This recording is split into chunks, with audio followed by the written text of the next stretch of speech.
Hey guys, it's me, Sparks, and we're back with our first league race on F1 2020. It's been a while. You may have seen a few hot laps on my YouTube. Yeah. I think it was Austria and Hanoi.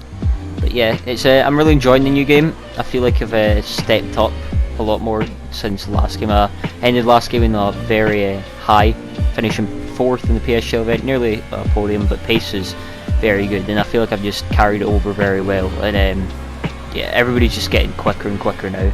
But as you can see, we're at this event. It's a BDG slash PSGL slash Trovo Grand Prix, I would say, and it's a full qualifying format and a 50% race, and it's the best 20 drivers we could find on PS4, the people who could make it, and it's a very, very strong grid, I have to say. But as you can see, it's Q1 at the moment, and Q1's all just about taking it easy, not bending the car off into the wall, and then making sure we get through to Q2 safely. This is my second lap. This lap that I'm doing now was on old softs. I've already done a lap in these, but we get through with an 8.6, which is easily enough, more than enough to be honest. I didn't have to do that lap by the time, and yeah, as you can see, we get through very easy. In fourth, a low 6 could have been a 5, but at the end of the day it's Q1, so it doesn't matter. Coming on to Q2 now, it gets a little more important. It's really starting to ramp up, to say the least. Everybody's getting quicker, track's getting quicker. Turn 1, you want to go into second for that a little bit extra bite, not first. Short shift to fourth, ride the curb a little more to open up that wheel and scrub off less speed. But as you can see, we just hit the curb and take just way too much speed.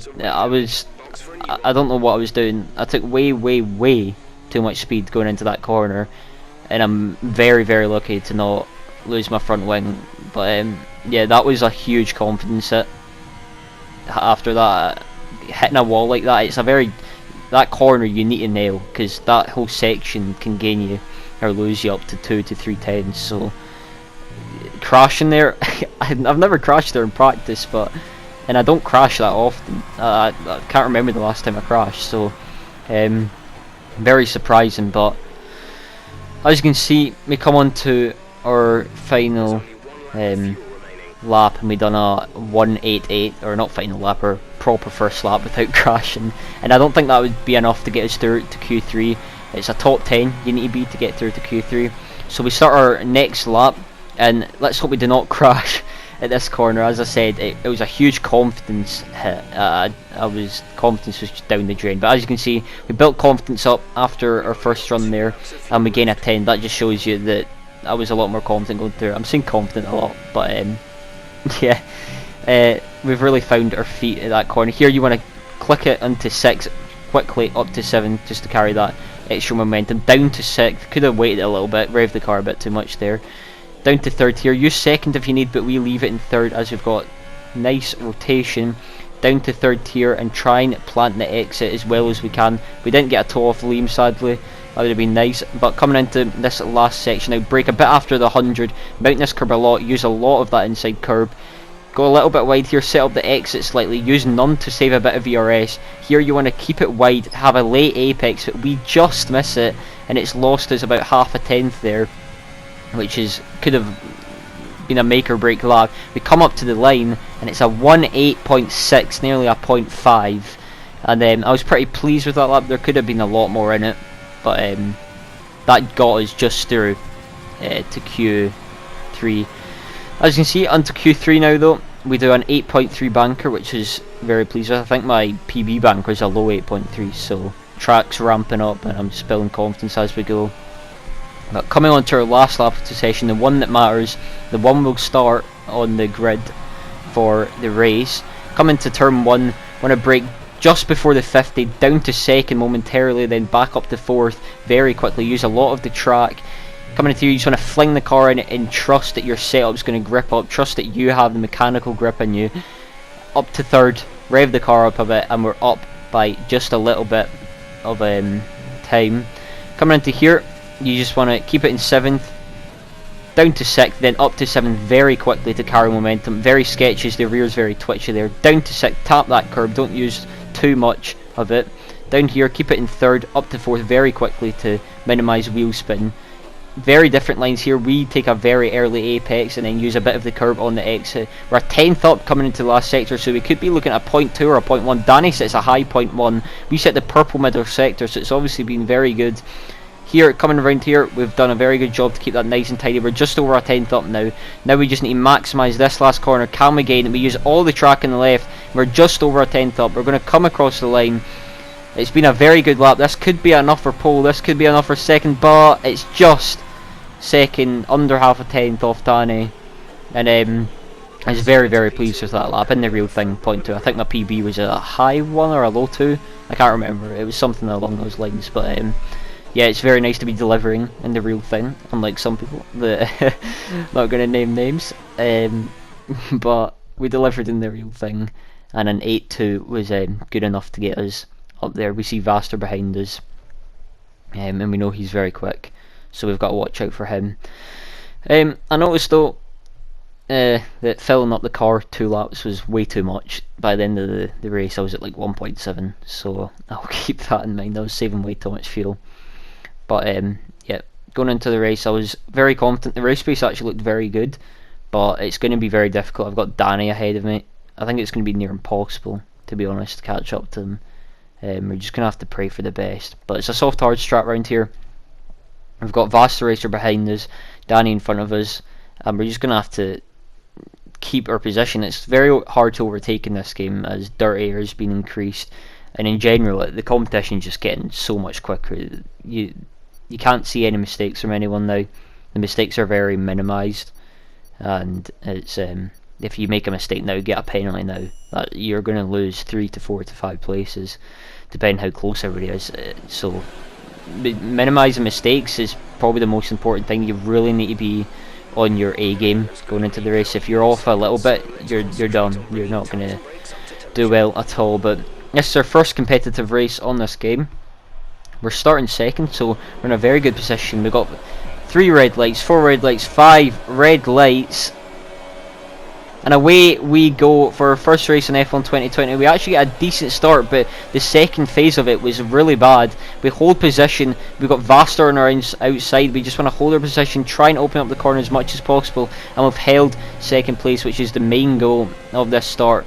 Now we just want to stick with Danny, which is really all we really can do. He's probably the quickest on the PS4 platform, and he's definitely top 10 when it comes to esports, 100%. I would be very shocked if he doesn't get picked by a team, but keeping with this man is near impossible. He's an alien in this game, and I'm really pushing. I don't know if you can tell, but I'm giving everything to keep up with him.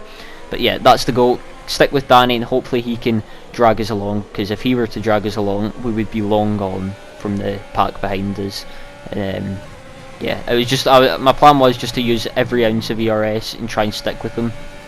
Coming on to lap 3, you can see we're just in DRS, 9/10s in it, and we're using pretty much all our ERS. We go very deep because we had so much speed going into the corner. But we're slowly dropping the people behind us as well. Vaster's sticking quite nicely, just half a second back. But yeah, I feel like our pace is very strong. To still be with Danny within lap 5, I was very happy with it personally. I didn't think I would last this long, but Danny did help us a lot, to be fair. But as you can see, it's balancing between 1 second and 8/10s there.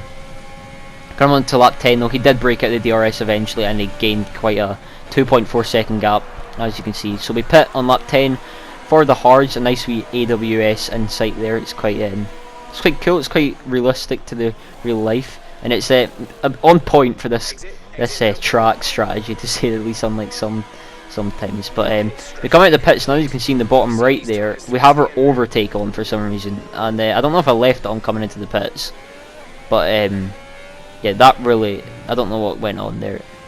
It was quite frustrating, but you can see it really made the car very twitchy, and I turned it off as soon as I could when I noticed. But yeah, we've got Gamer in front of us. He started in the hards, and it's a very short pit lane, so we caught right back up to him. I was speaking to him in a party, and he wasn't going to fight. He was just going to let me go.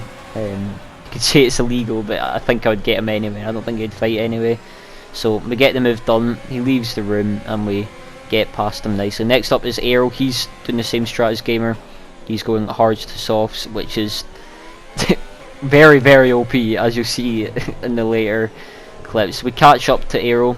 I think it was a few laps after, but the hards are very consistent. They don't lose pace. Like the pace in them is amazing. So it was just all sheer pace trying to catch up to Aero.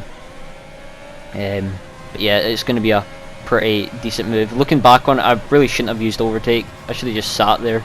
I don't know why I used overtake. I could have easily got by him. He wasn't going to fight it. But yeah, a bit stupid for me, and hopefully I can learn from that in the future. But yeah, we got by him, and now we're in a net second. So no more traffic apart from Pernens, but I don't think we're going to catch him as he's miles up the road. But coming on to lap 29, we've got Gil behind us in the softs on the alt strat, and oh my gosh, this alt strat is so OP. This man, I swear every race I'm racing him, he's on the alt strat and he finishes in the podium after starting 11th. Like, I can't get over it. But yeah, that was very frustrating to watch. I couldn't do anything.